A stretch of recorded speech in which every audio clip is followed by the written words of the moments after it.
Good morning, welcome to news analysis. నేను జ్యోత్స్న డిస్కషన్లోకి వెళ్లే కన్నా ముందు వివిధ పత్రికల్లో వచ్చిన వార్తా కథనాలను ఒకసారి చూద్దాం. తెలంగాణ వార్తా పేపర్స్ చూసినట్లయితే ముందుగా ఈనాడు. ఇక్కడ బ్యానర్ ఐటంగా దద్దరిల్లిన ఛత్తీస్గఢ్ అంటూ ఛత్తీస్గఢ్ అడవులు మళ్లీ కాల్పుల మూతతో దద్దరిల్లాయి. ఛత్తీస్గఢ్ మహారాష్ట్ర సరిహద్దుల్లోని ఇంద్రావతి నేషనల్ పార్కు సమీపంలో మద్దేడు పరసేగూడ అటవీ ప్రాంతంలో నిన్న భారీగా ఎదురుకాల్పులు జరిగాయి. ఇందులో 31 మంది మావోయిస్టులు, 2 జవాన్లు మృతి చెందారు. రైట్ సైడ్ చూసినట్లయితే కేంద్రం వివక్షపై దక్షిణాది ఏకమవ్వాలి అంటున్నారు సీఎం రేవంత్ రెడ్డి. తప్పనిసరి అయితే నేను చొరవ తీసుకుంటా. తెలంగాణ రైజింగ్ 4 కోట్ల మంది ప్రజల స్వప్నం. మా రాష్ట్రానికి కేంద్రం ఎందుకు మద్దతివ్వదు? ఒకే దేశం ఒకే ఎన్నిక నినాదం వెనుక ప్రధానమంత్రి మోదీ రహస్య ఎజెండా ఉంది.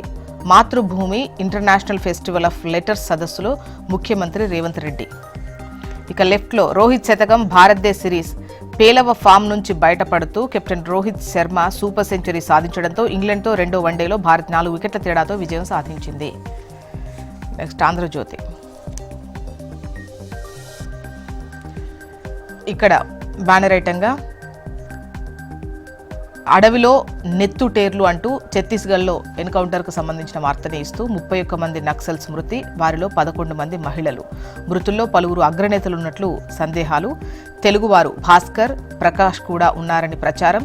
2 జవాన్ల మృతి, మరో 2 జవాన్లకు గాయాలు. ఛత్తీస్గఢ్లోని బీజాపూర్ అడవుల్లో ఘటన. రైట్ సైడ్ చూసినట్లయితే దక్షిణాది రాష్ట్రాలు ఏకం కావాలి అంటున్నారు సీఎం రేవంత్ రెడ్డి. కుటుంబ నియంత్రణ పాటిస్తే శిక్షిస్తారా? జనాభా ధామాషాతో పునర్విభజన చేస్తే బీమారు రాష్ట్రాలతోనే కేంద్రంలో సర్కార్. దక్షిణాది రాష్ట్రాల అవసరం ఉండదు. ఇది ప్రజాస్వామ్యానికి పూర్తి విరుద్ధం. జనాభా లెక్కల ప్రకారం కాకుండా ప్రతి రాష్ట్రంలో సీట్లను 50% పెంచాలి అంటున్నారు సీఎం రేవంత్ రెడ్డి. నెక్స్ట్ నమస్తే తెలంగాణ. రీసర్వే చేయాల్సిందే అంటూ ఈ బీసీ జనాభాను 5.5% తక్కువ చేసి చూపించారు అంటున్నారు కేటీఆర్. కులగణన తప్పుల తడకగా ఉంది. నివేదిక చిత్తు కాగితం. బీసీల జనాభాను కావాలనే తగ్గించింది సర్కార్. 22 లక్షల మంది లేనట్టుగా చూపడం దారుణం. సంక్షేమ పథకాల్లోనూ వారి వాటా తగ్గుతుంది. చిత్తశుద్ధి ఉంటే రాజ్యాంగ సవరణ సాధ్యమే. కామారెడ్డి డిక్లరేషన్కు వాళ్లే తూట్లు పొడిచారంటున్నారు కేటీఆర్. బీసీ జనాభా తగ్గలే, మీరే పేర్లు ఎక్కించుకోలే. సర్వే జరిగేటప్పుడు ఎక్కడున్నారు? ఇప్పుడొచ్చి మాట్లాడుతున్నారా? సర్వే లెక్కలపై సర్కార్ వితండవాదం ఇది అంటూ కుల సంఘాలపైనే ఎదురుదాడి చేస్తున్నారు. నిబంధనల మేరకే చేశామంటూ దాటవేస్తున్నారు. తప్పుల తడక అంటున్న బీసీ నేతలు. Next Hans India.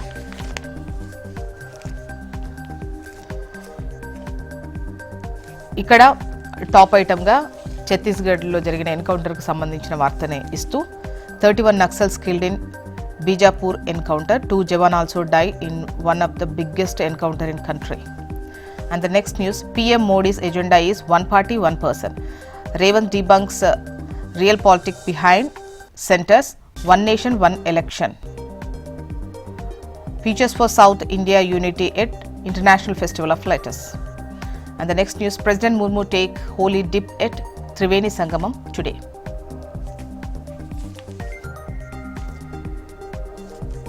ఏపీ వార్తా విశేషాల్లోకి ముందుగా ఈనాడు. పెద్దిరెడ్డి ఆటవిక సామ్రాజ్యం అంటూ బ్యానర్ ఐటమ్ను ఈనాడు ప్రచురించింది. 104 ఎకరాల్లో వ్యవసాయ క్షేత్రం. రికార్డుల పట్టా ప్రకారం భూమి 23.69 ఎకరాలే. అటవీ భూమి ఆక్రమించి చుట్టూ ఇనుప కంచె. కబ్జాలను నిగ్గు తేల్చిన విజిలెన్స్ విభాగం. 7 రకాల ఆధారాలతో సమగ్ర నివేదిక. చర్యలు తీసుకోవాలని ప్రభుత్వానికి సిఫార్సు.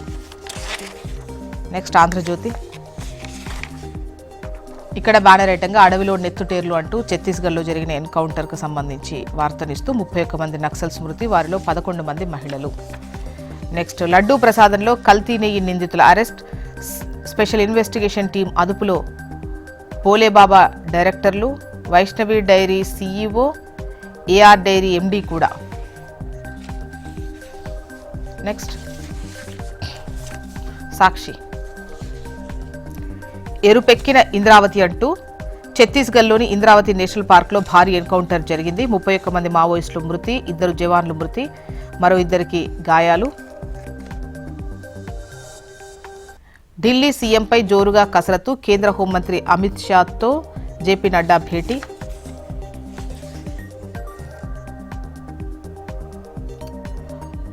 ముందు చూపే లేదు, డబ్బులొద్దంట, కేంద్ర ప్రాయోజిత పథకాల నిధులు రాబట్టడంలో బాబు సర్కార్ విఫలమంటూ ఒక వార్తను హైలైట్ చేసింది సాక్షి. మొత్తానికి ఇవి ఇవాళ వివిధ పత్రికల్లో వచ్చినటువంటి వార్తా కథనాలు. ఇప్పుడు ఒక చిన్న బ్రేక్ తీసుకుందాం. బ్రేక్ తర్వాత డిస్కషన్లోకి వెళ్దాం. Stay tune.